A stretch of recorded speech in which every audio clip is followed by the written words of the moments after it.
Nous sommes en 1798, dans une France gouvernée par le Directoire, une sorte de groupe collégial qui dirige le pays depuis près de 4 ans et qui est connu pour sa corruption, mais aussi les coups d'État et les insurrections qui ont grandement nui à sa popularité.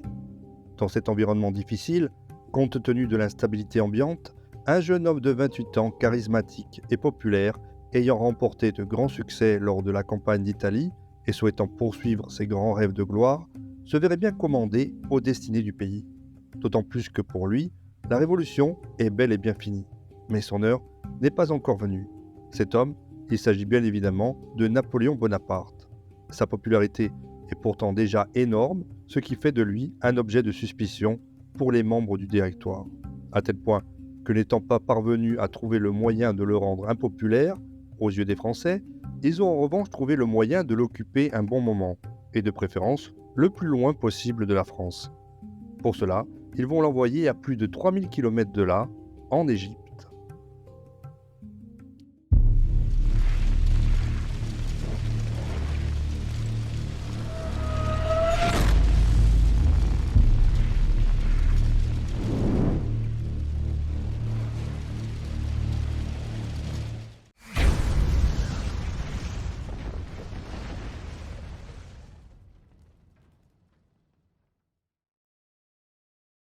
En 1798, la France est encore entourée d'ennemis puissants qui représentent un danger pour la Révolution et il est donc nécessaire de les affaiblir pour que l'État français puisse continuer à exister.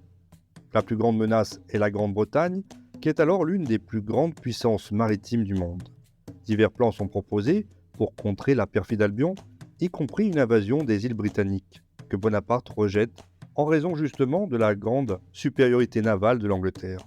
Cependant, une idée voit le jour qui semble farfelue, mais qui est somme toute logique. Il s'agirait en fait de couper les vivres des Anglais qui proviennent de leurs colonies aux Indes, des ressources qui leur sont très précieuses, car après avoir perdu les 13 colonies d'Amérique, l'économie du pays ne s'en est jamais véritablement remise. Ainsi, Napoléon pense qu'en conquérant l'Égypte et la Syrie, alors colonies de l'Empire ottoman, la Grande-Bretagne se retrouverait de ce fait économiquement étranglée. La France faisant de l'Égypte une tête de pont lui permettant ainsi d'étendre ses possessions vers l'Est. L'idée est soutenue par Talleyrand, en personne, le ministre des Affaires étrangères du Directoire, malgré le caractère risqué du plan, compte tenu de la suprématie de la Royal Navy sur les mers et notamment de son contrôle de la Méditerranée. L'organe exécutif accepte au final le projet et le général chargé de l'expédition est tout naturellement Napoléon. Il dispose pour cela d'une armée de 40 000 hommes, de plus de 50 navires de guerre, de 280 autres pour le transport des troupes, des meilleurs généraux de l'époque, tels que Kléber, Desaix, Berthier, Lannes ou bien Murat, mais également, chose plus rare, de 154 scientifiques, certains avançant le chiffre de 167. Des scientifiques dont le but est, selon le Directoire, d'apporter les progrès des Lumières à un peuple presque médiéval et de réaliser des études qui serviront à accroître le patrimoine scientifique, d'étudier l'histoire de l'Égypte ainsi que la situation actuelle du pays. Des études scientifiques qui devaient également servir les intérêts de Napoléon et en premier lieu sa propagande. Mais qu'est-ce qui motive réellement Napoléon à se lancer dans un tel projet ? Sans doute le prestige et la célébrité qu'il pourrait en retirer, ce qui favoriserait également ses ambitions politiques. Il est clair qu'il ne veut pas que sa popularité acquise lors des succès de la campagne d'Italie s'estompe progressivement. À noter qu'il y a également à l'époque une sorte de renouveau de l'exotisme oriental popularisé par des ouvrages comme Le Voyage en Syrie et en Égypte pendant les années 1783, 1784 et 1785 de Constantin Volney, une œuvre qui constitue à l'époque la meilleure source de référence sur l'Égypte. Bonaparte a sans doute rencontré Volney avant le voyage, mais si rencontre il y a eu, il n'a certainement pas tenu compte de l'avertissement de l'auteur dans le livre. Si les Français osaient y débarquer, les Turcs, les Arabes et les paysans s'armeraient contre eux. Le fanatisme prendrait alors la place de l'habileté et du courage. Quoi qu'il en soit, l'armée de Napoléon quitte le port de Toulon le 18 mai 1798, et ce, dans le plus grand secret, la grande majorité des soldats ne connaissant pas leur véritable destination. Cette destination, ils ne la prendront qu'une fois en mer. Ainsi, on dit d'abord que cette expédition se rend en Sicile, où règnent les Bourbons, alliés de l'Angleterre. On la soupçonne également de se diriger vers l'Irlande, tout cela étant bien évidemment un stratagème afin de tromper la flotte britannique de l'amiral Horatio Nelson, chargé d'intercepter les Français en Méditerranée. Pourtant, c'est bien vers Malte que Napoléon fait voile, y séjournant une semaine, le temps pour lui de vaincre l'ordre de Saint-Jean de Jérusalem et de lui arracher le contrôle de l'île. Cependant, dès que l'amiral Nelson apprend la chute de Malte, il mobilise aussitôt la flotte de Gibraltar et se lance à la poursuite des Français, mais les rate de nouveau, ceux-ci ayant déjà quitté l'île pour l'Égypte. Après une réunion avec ses capitaines, le renard anglais décide que la destination la plus probable pour Bonaparte est l'Égypte et met donc le cap sur Alexandrie. À son arrivée le 28 juin, il ne trouve pourtant aucune trace du passage des Français. Consterné, il commence néanmoins des recherches à l'est du delta du Nil. Le 1er juillet, en l'absence de Nelson, la flotte de Bonaparte en profite donc pour débarquer ses troupes sans être menacée. Nelson, ayant finalement retraversé la Méditerranée dans une vaine tentative pour localiser les Français, est retourné à Naples se ravitailler. Il navigue de nouveau dans l'intention de rechercher un signe des Français au large de l'île de Chypre, mais décide de repasser à proximité d'Alexandrie pour une dernière vérification.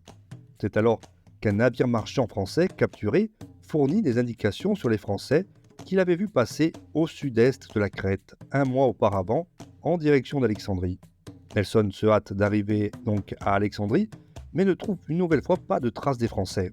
Recherchant le long de la côte, ce n'est finalement que le 1er août 1798 qu'il découvre la flotte française dans la baie d'Aboukir.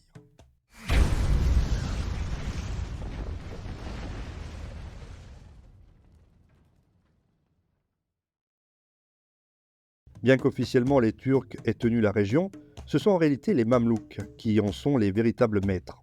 Leur nom signifie « esclaves blancs » et ils constituent une caste de guerriers mercenaires établis depuis des siècles dans le pays, qui envoient un tribut annuel au sultan de Constantinople, mais qui jouissent d'une indépendance totale pour gouverner le pays à leur guise. Le pays, à l'époque, est divisé en 24 régions, chacune contrôlée par un bey, dont 9 forment un diwan. Napoléon, ayant appris que 14 vaisseaux anglais de Nelson sont passés là 3 jours avant, décide de hâter le débarquement des troupes et choisit l'anse du Marabout pour le réaliser. Les chaloupes vont braver les difficultés et amènent des soldats jusqu'à la nuit. À 5 heures du matin, Bonaparte dispose ainsi de près de 5000 hommes. Entraînant ses troupes vers Alexandrie, Bonaparte arrive devant les murs de la ville à 9 heures du matin, le 2 juillet, et lance aussitôt l'attaque. Les défenses de la ville sont, il faut bien le dire, relativement faibles, se résumant à un mur d'enceinte en ruine, 20 cavaliers mamelouks, 500 fantassins égyptiens, quelques canons et très peu de poudre à canon.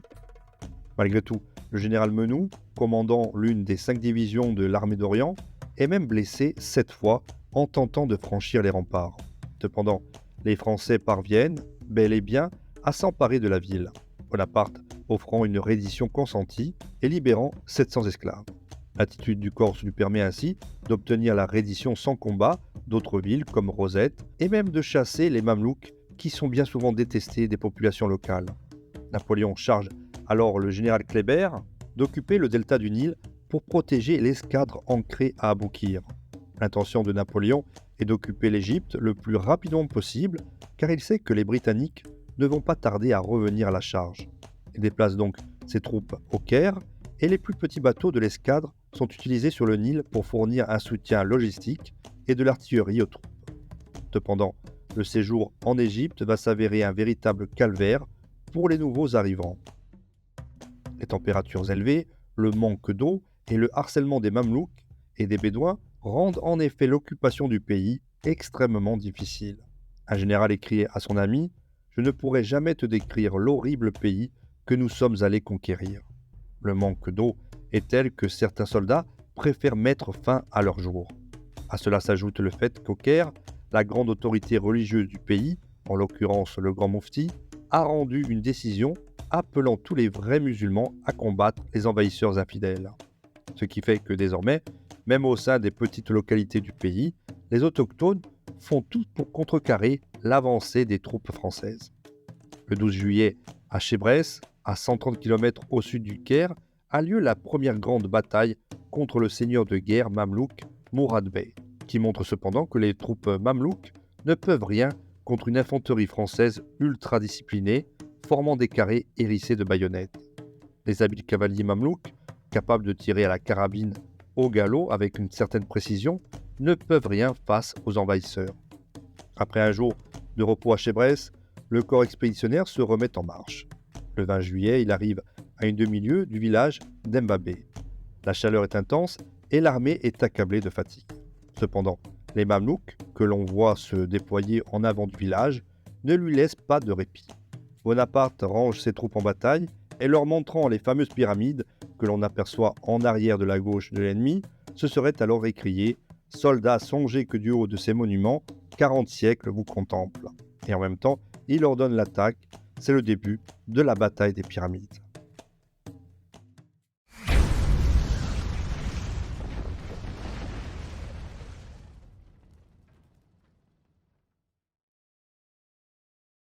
La bataille des pyramides, c'est le nom donné par Napoléon à la bataille livrée le 21 juillet au Caire contre Mourad Bey, soutenu par son frère Ibrahim.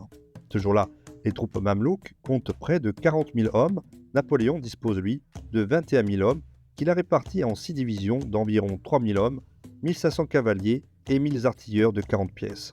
Les divisions françaises avancent en ligne et s'éloignent des rangs mamelouks, puis débordent le flanc droit pour atteindre le fleuve du Nil. Mourad Bey ordonne alors une charge lorsqu'il voit que les troupes françaises tentent de couper ses lignes. Mais cette manœuvre est incompréhensible car il charge au-delà de la portée de sa propre artillerie. Napoléon ordonne en conséquence à ses hommes de former des carrés sur le terrain, véritables forteresses humaines. Les troupes mamelouks chargent encore et encore, mais en vain, car les troupes napoléoniennes apparaissent sur le terrain nettement plus disciplinées, bien mieux armées et surtout beaucoup plus expérimentées au combat, contrairement aux Mamelouks qui n'ont à leur actif que l'excellence de leurs cavaliers. Ibrahim tente bien de réorganiser ses hommes, mais la charge du général de Saix provoque la débâcle du côté ennemi. Mourad s'enfuit avec 3000 hommes vers Gizeh et la Haute-Égypte. Son frère Ibrahim fait de même mais se dirige quant à lui vers la Syrie avec 1500 hommes. Ainsi, en seulement quelques heures, Napoléon sort victorieux de l'affrontement. Le succès du jeune général en chef réside dans la manière dont il a organisé ses troupes. Des troupes prenant l'apparence des formations antiques des phalanges grecques ou bien des légions romaines, mais en les adaptant aux guerres modernes. Ils rompt ainsi avec les conventions de l'époque, ce qui a contribué à surprendre grandement les Mamelouks. Avec cette victoire décisive, Napoléon vient de briser 7 siècles de pouvoir mamelouk en Égypte.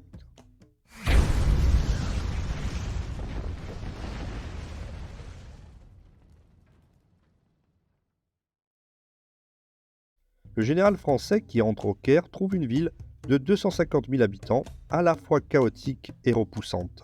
Il faut dire que les routes sont étroites et sales, les bâtiments ressemblent à des cachots, les magasins à des écuries, l'air étant quant à lui empli de poussière et de mauvaises odeurs. Napoléon va alors faire ce que les Turcs n'ont pas fait depuis des siècles, il va considérablement améliorer la ville. Il fait ainsi construire des hôpitaux, extermine les meutes de chiens, organise le ramassage des ordures et introduit même l'éclairage public. Il fait également une proclamation vantant les préceptes de l'islam et va jusqu'à porter des vêtements arabes pour s'attirer la sympathie des musulmans. Il va également promulguer des lois pour mettre fin à l'esclavage, au féodalisme et ainsi préserver les droits des citoyens à l'image de la Révolution française qui avait modifié le statut des Français eux-mêmes, les faisant passer de sujets à citoyens. Il convient de noter que ces proclamations vont être imprimées à l'aide d'une presse à caractères arabes qui avait été confisquée au pape et qui sera au passage la première à être utilisée dans le pays. Malgré cela, les Égyptiens ne voient pas d'un bon œil les troupes françaises, dont ils se méfient beaucoup, les considérant comme une force d'occupation infidèle qui porte atteinte aux traditions islamiques. Et cette méfiance s'accroît encore davantage lorsque les envahisseurs décident d'imposer un nouvel impôt foncier. Pour cela, ils procèdent à un recensement de la population destiné à faire payer des impôts à tous et infligent de lourdes amendes à ceux qui ne respectent pas les nouvelles règles urbaines en matière d'éclairage public et de propreté. Une répression excessive, des pillages ainsi que des viols sont également perpétrés par les forces d'occupation. Il n'est donc pas étonnant que lorsque le sultan ottoman décide d'appeler à la guerre sainte, une révolte éclate aussitôt au Caire. La réponse de Napoléon ne se fait pas attendre, ses troupes canonnent la ville, saccagent la mosquée Al-Azhar avant qu'elle ne décapite 80 des meneurs de la révolte. Napoléon parvient donc à maintenir le pays sous sa coupe, mais la situation est loin d'être rétablie. Et pour cause, Horatio Nelson et ses 14 navires surprennent la flotte française à Aboukir. L'amiral français François-Paul de Bruay d'Égalier, à la tête de 13 vaisseaux de ligne, un navire de 120 canons appelé l'Orient, 3 navires de 80 canons et 9 navires de 74 canons, ainsi que des frégates, doit se préparer au combat. La tactique de Bruay consiste à aligner les navires parallèlement à la côte pour ne laisser qu'un seul côté de sa flotte ouvert au feu de l'ennemi, mais avec l'inconvénient de n'utiliser que la moitié de ses canons. Nelson, voyant la position des Français, se lance immédiatement à l'attaque. Lors de l'approche, la flotte britannique se scinde et une partie passe entre les navires français et la côte, tandis que l'autre ouvre le feu depuis le large. Pris au piège par le tir croisé, les navires français de l'avant-garde sont obligés de capituler au bout de 3 heures d'un combat acharné, tandis que le centre est capable de repousser la première attaque britannique. Néanmoins, il est de nouveau attaqué par les Anglais, ayant reçu des renforts. Et à 22 heures, le navire amiral français l'Orient explose. Avec la mort de Bruay, l'avant-garde et le centre anéantis, l'arrière-garde de la flotte française tente bien de s'échapper, mais seuls 2 navires de ligne et 2 frégates y parviennent. Un bilan humain terrible pour les Français qui comptent 1700 morts, 600 blessés, auxquels il faut rajouter 3000 d'entre eux faits prisonniers. En revanche, les troupes britanniques ne comptent quant à elles que 218 morts et 677 blessés.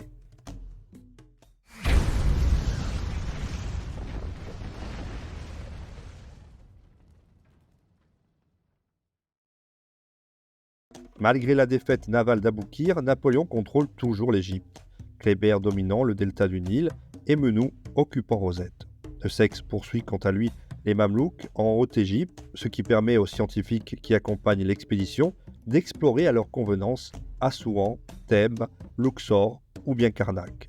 Mais la situation est loin d'être maîtrisée car les pillages, les viols et les exécutions de masse ne font qu'accroître la haine des Égyptiens envers les Français. Et il ne s'agit pas seulement des musulmans, mais aussi de leurs alliés, ainsi que des chrétiens coptes et orthodoxes. Malgré l'impossibilité d'être désormais ravitaillé par la métropole, Napoléon n'a pas l'intention de modifier son plan initial. Il faut dire que son armée est pratiquement intacte.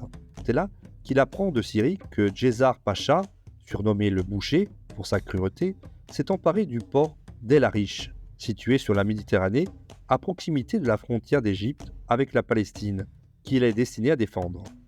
Ne doutant plus de l'imminence d'une guerre avec le sultan ottoman, le général décide d'en prévenir les événements et l'expédition de Syrie est engagée. En février 1799, il part donc pour la Syrie avec 13 000 hommes. Il traverse le désert du Sinaï pour en finir une fois pour toutes avec Djezar Pacha, bien décidé à reconquérir l'Égypte. Mais la traversée du désert est éprouvante. Beaucoup de soldats français meurent de soif, d'autres se suicident en se faisant sauter la cervelle de désespoir.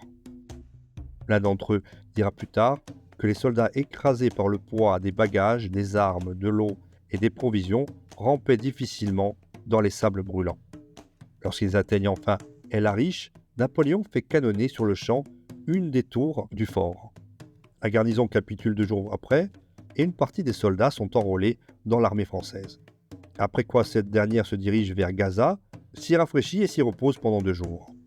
3 jours après, elle se retrouve sous les murs de Jaffa. Cette place est entourée de hautes murailles flanquées de tours. Djezar, toujours lui, en a confié la défense à des troupes d'élite. L'artillerie est servie par 1200 canonniers turcs. Les forces françaises doivent impérativement s'en emparer car c'est un des points d'accès à la Syrie, son port offrant un abri à l'escadre. De sa chute dépend donc en grande partie le succès de l'expédition. Et c'est ainsi que malgré la résistance désespérée de ses défenseurs, Jaffa succombe sous les coups des forces françaises qui commettent dans la foulée, et ce pendant 2 jours et 2 nuits, de nombreuses exactions. 4000 prisonniers sont même fusillés ou décapités, notamment par un trancheur de tête musulman engagé en Égypte, et ce afin de marquer les esprits. Il faut dire que Napoléon n'avait pas vraiment les moyens de les nourrir, et encore moins la possibilité de les libérer. Avant de quitter Jaffa, Bonaparte y établit un diwan, un grand hôpital, dans lequel sont reçus les soldats atteints de la peste. Il faut préciser que des symptômes de cette épidémie se sont manifestés parmi les troupes dès le commencement du siège de la ville, donnant de vives inquiétudes à Bonaparte sur la propagation de ce fléau. Afin de dissiper les craintes et de tranquilliser les esprits, il se rend donc au chevet des malades en leur disant « Vous le voyez, cela n'est rien ». Au sortir de l'hôpital, il répond à ceux qui l'accusent d'avoir commis une grande imprudence « C'était mon devoir, je suis le général en chef ». Après avoir pris Haïfa, sans rencontrer de résistance, Napoléon se dirige vers l'emblématique Saint-Jean d'Acre, ancienne place forte des croisés. Dans la ville, il se heurte à nouveau aux hommes de Djezzar Pacha, qui lui opposent une résistance acharnée, soutenue par le ravitaillement que lui envoient les Britanniques. Napoléon ordonne 14 assauts sur la ville, tous infructueux. C'est alors que Djezzar massacre tous les chrétiens de la ville, rejetant les cadavres à la mer. Les pertes françaises sont telles que les soldats refusent d'escalader les brèches sur les cadavres en décomposition de leurs camarades non enterrés. Suite à une succession d'échecs, Napoléon doit se rendre à l'évidence et renonce ainsi à prendre la ville. Après avoir levé le siège, Napoléon Bonaparte, qui subit à cette occasion son premier échec militaire, déclarera plus tard « Si je n'avais pas été arrêté à Acre, j'aurais pu conquérir tout l'Orient ».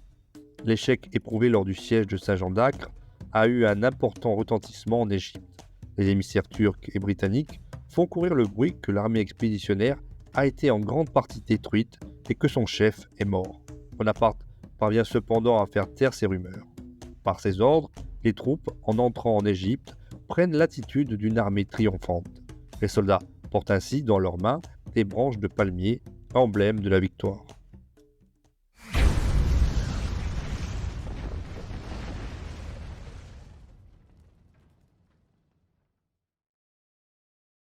Le voyage de retour au Caire est extrêmement difficile. Le manque d'eau, le harcèlement constant des tribus arabes qui pratiquent la politique de la terre brûlée, ainsi que les pestiférés, ne facilitent pas les choses. La complication est telle que Napoléon ordonne l'abandon des soldats blessés au combat ou bien atteints de la peste. Un témoin raconte que tout au long de la route, il y avait des pestiférés étendus sur le sol qui suppliaient ceux qui les croisaient de leur venir en aide. À Jaffa, il ordonne aux Français atteints de la peste de rester dans un hôpital où ils recevront une dose supplémentaire d'opium pour les tuer. Enfin, après 4 mois d'absence, l'expédition arrive au Caire avec 1800 blessés. Elle a perdu en Syrie 600 hommes morts de la peste et 1200 qui ont péri dans les combats. Au Caire, il réalise que l'idée de conquérir l'Inde afin de couper l'approvisionnement aux Britanniques est devenue désormais une chimère. Et la situation en Égypte est loin d'être apaisée. Les impôts excessifs ne plaisent guère aux paysans, les positions françaises disséminées sur le territoire sont constamment attaquées par des tribus mamelouks qui rendent les communications difficiles. Napoléon, excellent propagandiste, organise une entrée massive et triomphale au Caire le 14 juin 1799, alors que ses propres troupes sont raillées et insultées par la population de la ville.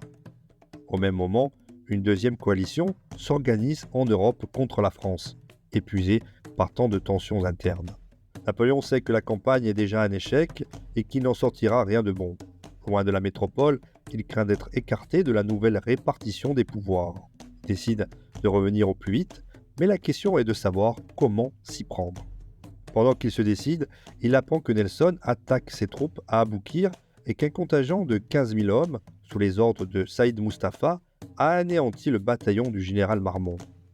Murat réussit finalement à prendre le dessus sur les troupes mamelouks à l'aide de sa cavalerie, remportant une victoire qui donne un peu d'air aux Français, même s'il est clair que la situation n'est pas vraiment à leur avantage. Et pour cause, ils sont toujours coupés de la France et incapables d'effectuer la moindre retraite. Une flotte espagnole de 21 navires a été dépêchée afin de leur venir en aide, sauf que celle-ci est bloquée par les Britanniques. Et pour ne rien arranger, les Russes se sont rangés du côté des Anglais et des Turcs et participent à présent au blocus. Sentant qu'il ne peut pas s'échapper, Napoléon ordonne à toutes les troupes dispersées en Égypte de se regrouper en un seul point pour être rapatriées. Mais il faudra avant tout reprendre Aboukir. Ainsi, une fois ses troupes réunies, il peut enfin lancer une attaque. Il a au préalable placé les troupes de Lannes sur le flanc droit, Kléber au centre, Desaix et Murat à gauche et laissé Davout en réserve. Et après avoir fait reculer les Britanniques et les Turcs À l'aide de son artillerie, il ordonne à Desaix et Murat de charger. Malheureusement, ces derniers sont repoussés par une résistance acharnée des Turcs à laquelle ils ne s'attendaient pas. Alors qu'ils discutent avec Desaix de la marche à suivre, le pacha sort avec ses hommes et ordonne la décapitation de tout Français vivant, mort ou blessé. La colère des Français se déchaîne alors, chargeant de façon désordonnée, baïonnettes au canon, mais avec une rage incontrôlée, ils parviennent non sans une énorme résistance turque à s'emparer d'Aboukir. A noter qu'à la fin de la bataille, Murat coupera 3 des doigts du pacha, non sans l'avoir averti de la sorte. Si tu refais ça à mes soldats, je te jure par Allah que je te couperai d'autres choses plus importantes. Quoi qu'il en soit privés de leur chef, les soldats ennemis sombrent dans la panique et se précipitent vers la mer pour tenter de remonter à bord de leur bateau. La plupart de ceux qui ne sont pas sabrés au passage se noient. Suite à cette victoire, Napoléon apprend que la situation a changé en France. En effet, l'armée du pays a subi des revers, ses propres conquêtes ont été perdues et la population ne fait plus confiance au Directoire. Il perçoit du coup que son retour pourrait être bien accueilli par la population française. En conséquence, le 23 août 1799, une proclamation apprend à l'armée que le général en chef Bonaparte vient de transmettre ses pouvoirs au général Kléber. Cette nouvelle est reçue avec quelques mécontentements, mais l'indignation cesse bientôt, alors même que Napoléon s'embarque pour la France avec ses meilleurs généraux sur la frégate La Muiron. Il échappe de peu au blocus britannique et arrive à destination le 9 octobre 1799, ce qui est, il faut le reconnaître, assez miraculeux compte tenu du nombre de vaisseaux ennemis croisant en Méditerranée. Certaines sources affirment qu'il ne dit même pas au revoir à Kléber pour ne pas entendre ses reproches. Quoi qu'il en soit, Kléber résiste tant qu'il peut, battant même les Ottomans à Héliopolis, avec une armée démotivée par le départ de leur général en chef, minée par le choléra et à court de munitions. Il reprend néanmoins le Caire, où il se montre extrêmement répressif, avant d'être assassiné par un jeune musulman nommé Soleiman el-Halabi le 14 juillet 1800. Le général Menou, haut en couleur, qui avait épousé une égyptienne et s'était converti à l'islam, lui succède. Il voulut faire de l'Égypte un État indépendant, mais il est finalement obligé de capituler en 1801.